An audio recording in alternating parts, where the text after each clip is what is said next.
Hi everyone, my name is Mr. J.M. Kimani, a lecturer in Management Accounting. I hope you are all well. Welcome to Lesson 5 of Material Costing in the topic of cost accumulation. Now, this lesson we are going to focus on stock valuation. We covered the stock control and the stock levels in the previous lessons, but this one we are going to look at the valuation methods, the stock valuation methods. Now, in a period, stocks are normally purchased at different prices, and for product costing purpose, profit determination is as per the stock valuation or stock issued from the stores. This is because when stocks are transferred to the stores, they lose their identity. Hence, the issue price may not be accurately determined. In a period, stock prices will be appropriately allocated to units based on the agreed price for valuation. In perpetual system, stock records are maintained as per the transactions. The stock issues should be approximately valued using only one of the common valuation methods as listed below. Now, before I give you the valuation methods, we are saying that there is the buying of stocks, maybe through the purchasing department. Then there is receiving of these stocks into the stores. Now, these stocks, they arrive at their original prices. But as soon as they get into the stores, they would lose their identity. Do not think of a small store. Do not think of a very small batches or consignments. Think of large consignments and a lot of entry of stocks and exit of stock from the store. So with that now in mind, that means that we may not be able to keep track of the prices of the stocks that we are storing in terms of maybe identifying some spaces. This is a space for the first consignment, space for the second consignment, like that. We would just have a store where we'll bring in our stocks wherever or whatever price the stocks would cost us. Now, since they are going to lose their identity, then when it comes to issuing these stocks, we may not be able to tell exactly what stock arrived at what price. But at least our records shows clearly that there is some consignment, or there is a consignment that arrived, which maybe we had spent like 50 shillings. Maybe this consignment was of like 1,000 pieces. There's another consignment that arrived after, maybe of like say 53 shillings. Maybe this one was 800 units.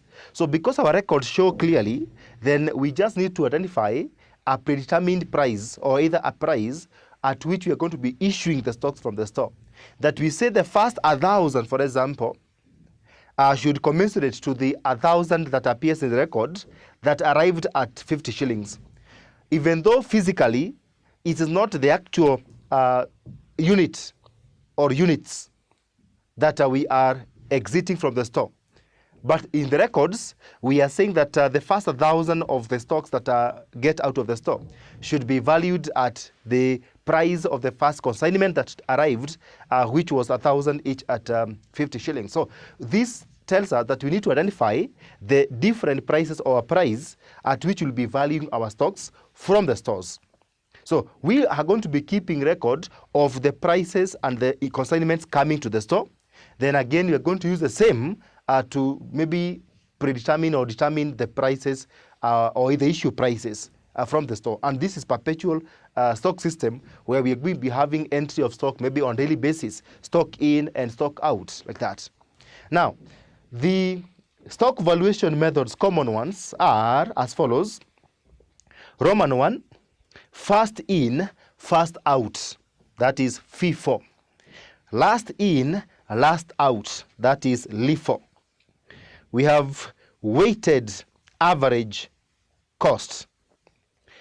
That is WAM or WAC. Then you have simple average cost, standard price method, highest in, first out, which is FIFO, next in, first out, which is LIFO, and you have periodic weight, and then base stock method. Now, these are different valuation methods that we expect. Well, I have indicated that there is first in, first out, there is last in, first out, there is the weighted average method, there is simple average price, there is the next in, first out, there is the highest in, first out, and there is the base stock. There is a base stock or the base price method, and also the standard price, among others. These are just among others. Now, just to explain a bit of those which will not be able to use computations or calculations, well, at least we are going to do FIFO, LIFO, WAM, and simple average price. We are going to do computation. They're going to do a question, then you look at exactly what they entail. But the rest, we may not be able to have a question to test them. But it would be simple for us to, or for me to explain about these methods. Like now, when talk of the next in, first out, assuming that I am having, let's say this is our date. This is our maybe receipts. What we call, these are just purchases. Maybe this is our issue, which is sale. Now, assuming that on a particular month, let's say in the month of, the month of June, if let's say the first date, 1st of June, if we purchased some 500 units, let's say at a price of 20 shillings, then the second day, let's say the second, we issued or we sold, let's say we sold 300, maybe at a price of 50. The next date, third, let's say we purchased some 200 units at a price of 22. And then the next date, date 4, let's say we sold some not 500, let's say some 400. Some 400, maybe at a price of 55. So on this note, to explain about the next in, first out, highest in, first out, for next in, first out is also known as replacement. It is a replacement method, this one. Such that if, for example, we are using in a consignment, remember we have received 2 consignments, one of 500 and 200 at different prices. So if we use one of the consignments, depending on whether we are using first in, first out, or last in, first out, we look at the price in the market at which we may replace these consignments or these stocks. If the price in the market is maybe each at 22.5, then we are going to issue our consignments at a price of 22.5 until the replacement price or the price in the market changes. But as long as it's 22.5, then we're going to be issuing these 700 units if we don't have any other receipt. at a price of 22.5. But should the price change after we have issued some units at 22.5, then I'm going to adopt that new price that is in the market. So that means it is a price which has not been experienced in our company.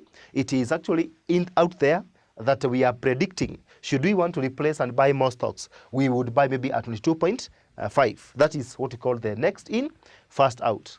But when we come to the highest in, first out, we actually going to compare our consignments and our price we have. That to date, if we want to issue maybe at a price, or we want to issue, let's say a particular date, we would look at the prices we have and we compare, we say we take the highest, assuming I still have a consignment of 500 or units of 520 and this one of 22.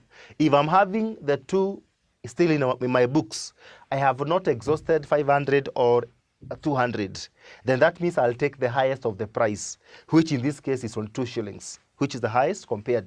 So we always compare two consignments, and there is always a comparison as long as there are more than one consignment. But if there's only one consignment left, then there is something like highest in. We just take that price that is there. But if it is 2 or more prices or consignments with different prices, then we compare the prices, we take the highest of that price. So if we were to take the base stock, then we can identify maybe a particular stock that we purchased, and we use it to as our issue that every time we are issuing, we use that base stock as our guiding factor. It's like saying that if we identify maybe the month of 1st January or month of January 1st, if that is taken to be our base stock, then we are going to be issuing at a price of 20, as long as that price maybe is free from, let's say, inflation and other vices. So we may take that stock to be our base. Always we actually identify in advance what is going to be taken to be our issue stock. But at the same time, when it comes to the standard price, this one we can predict, we can predetermine, and we say that always from the store we are going to have a policy where we are going to be issuing maybe at a price of, let's say, price of 30. We can identify that, or even price of 25. Irrespective of the stocks we have, we can just select a standard price of, let's say, 30 bob. So it doesn't matter what we are issuing, whether it is costing less or more than 30 shillings, we are going to adopt a price of 30 if that is our policy. That is what we call the standard price.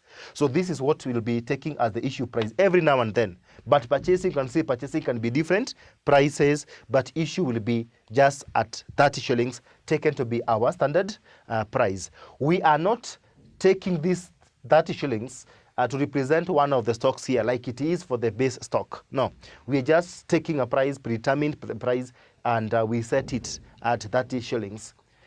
That is what we call standard price. We may not be able to apply this for in our calculations, but at least we can be able to have the first in, first out, not that. Now, when we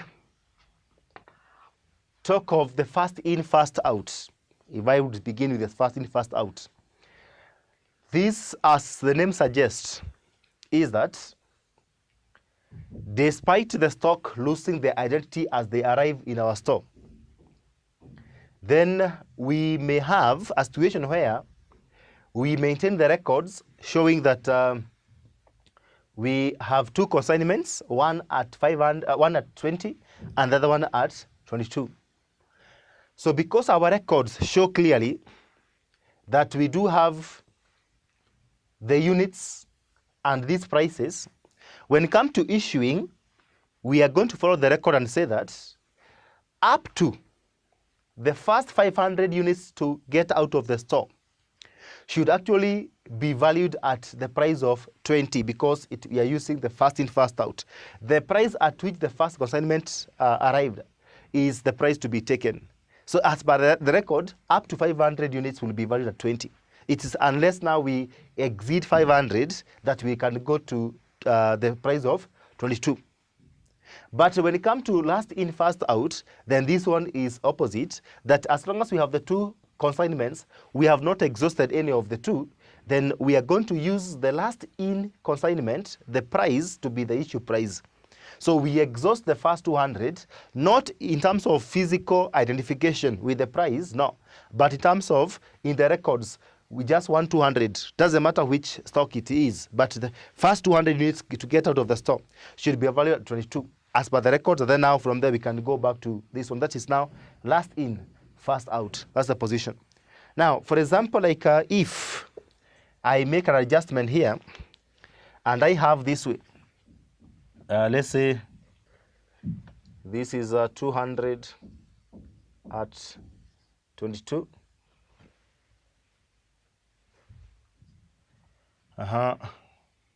Then this is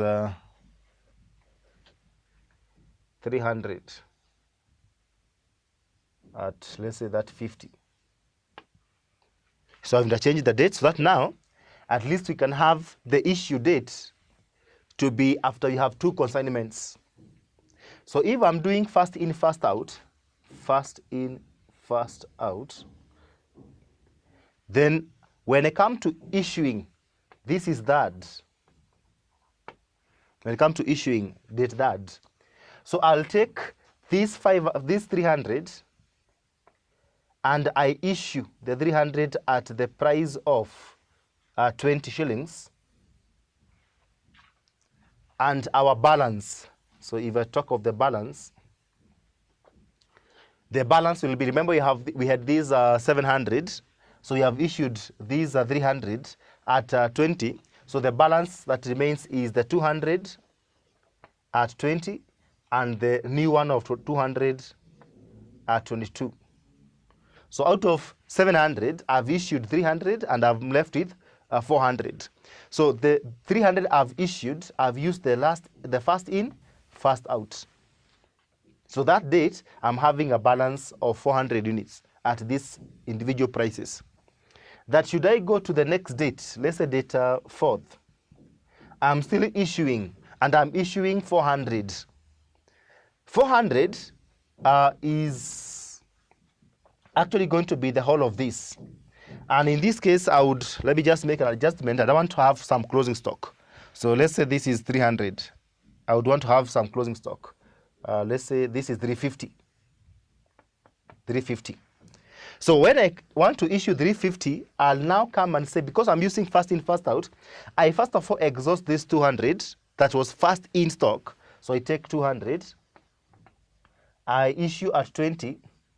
And the balance of 150, because I'm issuing 350, the balance of 150 to give me 350.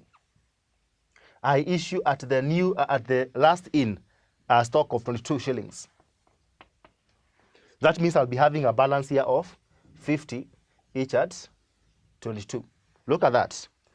That I am able to show clearly my first in, first out.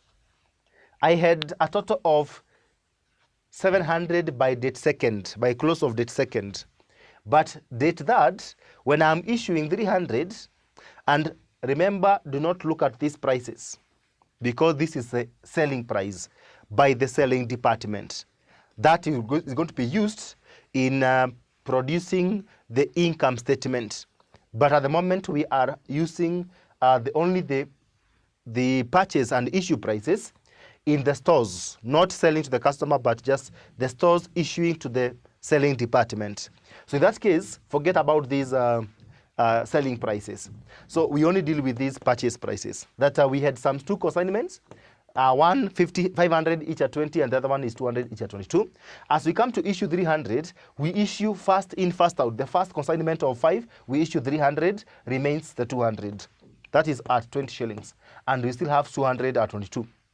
Then come to date 4, we are issuing 350. So we issue, first of all, from our balance, the first 200 at 20, and then the balancing to make it 350, which is 150 coming from the 200 at 22. So we issue at 22 shillings, and then the balance of 50 units at 22. That's how we can show the first in, first out.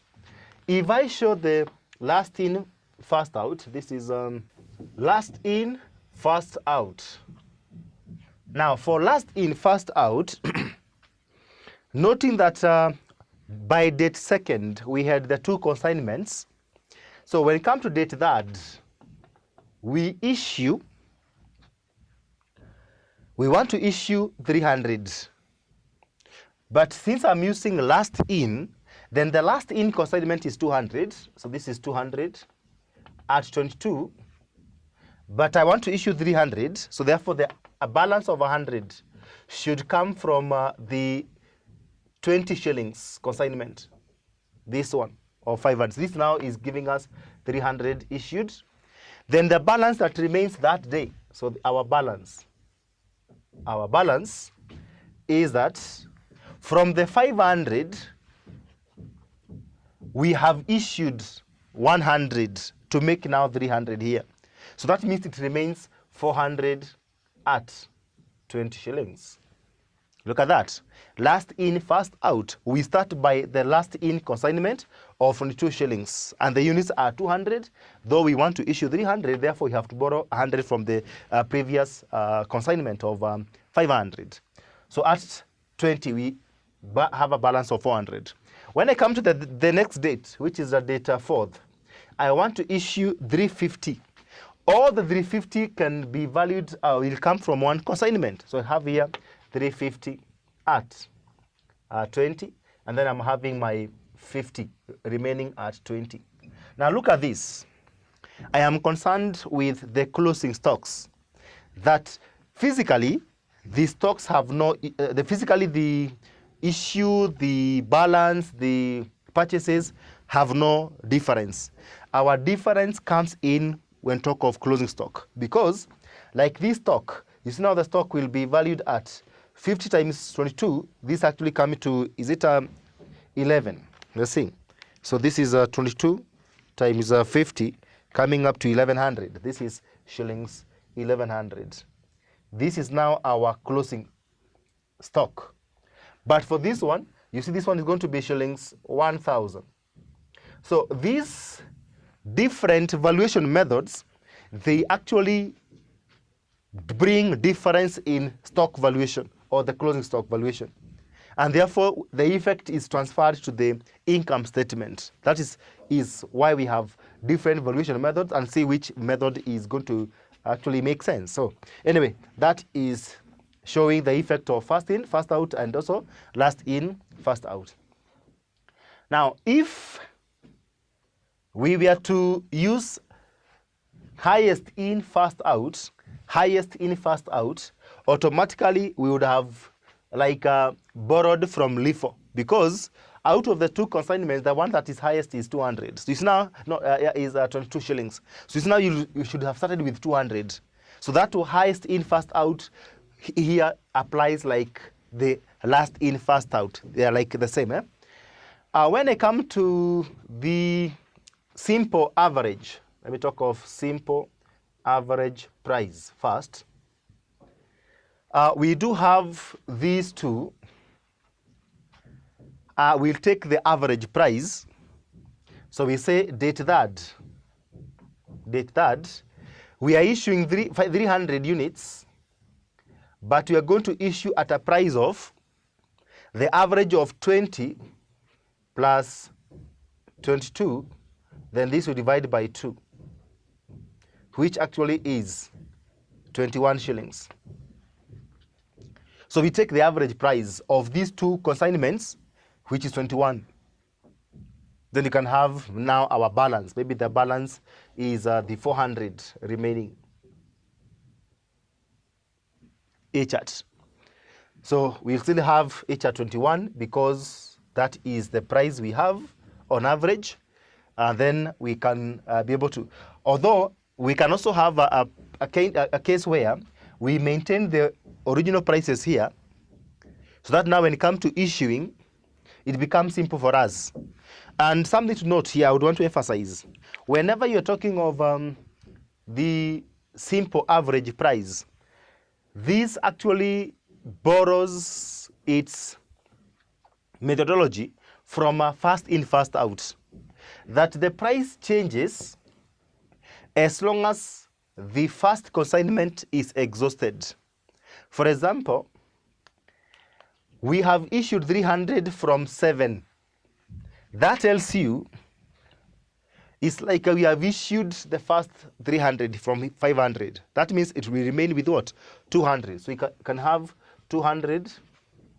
So let's say at 20, and you have the balance of 200 at 22. So this is my balance. Meaning, we still have the same price of 21 to be issued the following day, because we still have the two consignments. But if one consignment exits, then we stop talking of the average and we maintain the original. For example, let's say go to the date 4th. We are issuing 350. So we'll say it is 350 at 21 shillings, which is true because this is 400 at an average of 21. But because we have issued 350, this now tells us clearly that we have exhausted the first consignment. It is now exhausted. It is remaining only 200, so you have exhausted it. So therefore, when it comes to balance, we only indicate the 200, the balance of 50 units, each at 22 shillings. You see, now we have stopped talking of 20 and 22, giving us an average of 21. So we have not talking of 22. If we receive another consignment, we are going to actually add that consignment's price, and this 22, we get the average again. But something to note is that it uses first in, first out way, so that now the price can be regulated. The price changes always when a consignment is exhausted, which is the first consignment is exhausted, and also when a new consignment is received. So those are the two cases where the price changes. But before that, we still maintain our consignments and their respective cost for ease. The way we present may make it easier or may make it difficult. And that's how the simple average price works.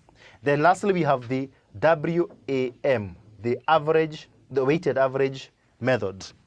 Now this one, the price charged or the issue price is determined as follows. So this is the issue price. So this is a WAM. So the issue price, this we take the total value divided by total quantity. Total value divided by total quantity. For example, date second, the balance of it. Date second, the balance of it. Well, we have a balance of 700, and the value of it is, if you take 700, the first 500 at 20 bob, and the next 200 at 22. So this is 500 times 20, then we add 200 times 22. The value is 14,400. So to get the issue price, we just take this formula, take total value, which is 14,400, we divide by the total quantity, which is 700. So if I divide here by 700, I'll get an average of 20.58, or 557, sorry, 20.57. This become our issue price, such that when we go to date third, we are going to have the issue of 300 units at this 20.57, such that the closing of that day will be, this is 700 minus 3, which is 400. This is now the closing. So 400, still at 20.57. You multiply, so this is times 400. We have a balance of, let's say 82.28 or 29 on average. Now, this now also works this way, that when we have a new consignment, the price changes, the issue price changes. But as long as there is no new consignment, then the price remains such that even if you go to date 4, so fourth, we still be having the 50 at 20.57, and therefore the balance we'll be having here is 50 at the same 20.57. So which is going to be, so 50 times 20.57. So on average, let's talk of 10.29 on average. So the point is this: it does not consider the specific consignments, whether a consignment has been exhausted or not. We still maintain the value of the consignments and total quantity we have in our store. We divide, we get the issue price. This issue price remains as long as there is no new consignment arriving. But when we have a new consignment, then automatically the price changes now. Well, in the simple average price, this price changes as long as a new consignment is received or an old consignment is exhausted. Those two. While weighted average is only one when a new consignment is received. And that's how the two works. Now that is just some basics for you to understand what is first in, first out, last in, first out, WAM, which is weighted average method, and the simple average price methods. That is it for now. So I would want us now we do a question, so that now an official question now. This was just explanations. So we do a question with respect to the following changes or amendments, because sometimes we may have what you call the returns. So you have sold, you have issued some stocks to the selling department. Then again, there are some stocks that come back to our store, either by virtue of the customer returning the stock. So in our store, we receive stocks. This is now the return inwards. Or sometimes we may receive stock from purchases. Then again, we return them out to the supplier because of one or two reasons. So we'll be having some movement of stock in and out, not actually issue and purchase. We also have some wastes or some losses. So how do we account for such loss? That's what I want us to look at. Now, treatment of losses in stocks.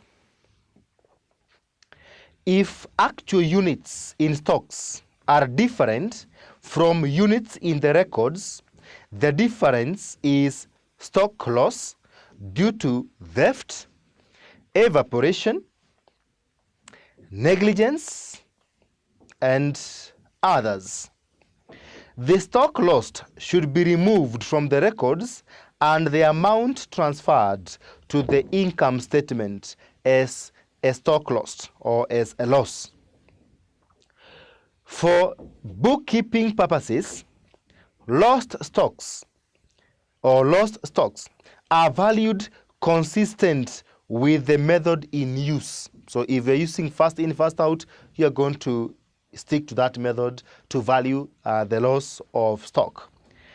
And in the store's ledgers, they are recorded in the issue column and a note given that the item is stock lost. Remember, as we record in the issue, somebody may think that we are issuing, but you see, we are not issuing. It is some stocks that are actually out of our store, and therefore we can record a note that this is not an issue, this is actually some loss. And we transfer this to the income statement as a loss, and that is something to note. And we have been told, by the way, that we use consistent to the method that we are applying. If it's last in, first out, we are going to presume that of the two consignments, the last one, the last in, is the one that is lost. If we're using last in, first out. So the last in, which is 200, is the one that is going to be lost. If you are losing, like I say, 10 units, 10, then you are going to say that it is from these 200 that we are lost, and therefore the loss is going to be valued at 22. But should we be using first in, first out, and we have experienced some loss, then the 10 units that I'm giving hypothetically are the loss, then we are going to value them at 20 shillings. So which is the first in consignment. And as long as the consignment is with us, we cannot value at this 20 way after the consignment was already exhausted. No, we are imagining that we still have the two consignments in whatever units or quantities, but we are going to take the last in, first out, or first in, first out, depending with the method you are applying. That's something to note. Then, treatment of returns. Number A, purchase returns, otherwise known as return outwards. If some units are purchased, received, and then returned to the supplier, they will be recorded on the issue column and be valued at their original cost if it can be identified. Otherwise, they should be priced consistent with the method in use, which is true. So we use the original price if actually we can tell from which supplier did we buy this consignment that now we are returning. It is possible for us to know the supplier because we'll be returning to who? The supplier. We know maybe what consignment we purchased from him, unless otherwise, where we know the supplier, but we may not tell the consignment. If there's a lot of frequency of purchase, we may not know out of these number of purchases, which one are we returning? We may not be able to tell. But in all, if we cannot tell, then we should use the method applicable. If it's first in, first out, or if it's last in, first out. Part B, issue returns, which is return inwards. If materials are issued to production department and are returned to the stores, they should be recorded as receipts at their issue price. Now note that returned materials should always be noted in the store's ledger as returned. That's true. So whether returned in or returned out, so we need to show this clearly that it's not an actual sale or actually issue or a receipt, is actually returns. Then treatment of carriage inwards. Cost of stocks include the purchase price plus any other incidental cost incurred to bring the stock or to bring the stock item into the current location or into usable state. Therefore, carriage inwards is treated as part of the purchase price.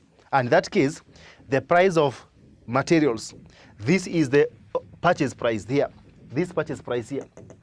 If we incurred some extra, like say 5 shillings, to bring the stocks into our stores and to make them usable, then we are going to add the 5 shillings here. So we say that 500 units has been purchased at 25 shillings. So that's the treatment of carriage inwards. And then treatment of trade discounts. Trade discounts are not recorded in the books of accounts, and therefore the price to be recorded is the net price. What I mean is, supposing you were to buy at 20 shillings, the market price, but the supplier gives you a discount and you purchase at 18 shillings. So we don't record 20 shillings, we would have recorded at 18. As I'm just presuming that the 20 was the invoice price, or either was the market price. But the supplier has agreed to charge you only 18 shillings. So the invoiced price is 18 shillings, not 20. So you take that 18 shillings which is invoiced, but not imagine that we would have purchased at 20 shillings. It's unless from the invoiced price, when you come to making payment, the supplier maybe agrees to give you a cash discount. That is what we can capture in our books of accounts, the cash discount, but not the trade discount. Trade discounts are not captured in the books of accounts, and that's something to note. So anyway, that one is not much issue and away from the accounting. Is just the way we treat even normal accounting. What I mean is financial accounting. Now, those are some of the adjustments that we require to understand as we go to the store's ledger card to present the receipts, the issue, as well as the balance.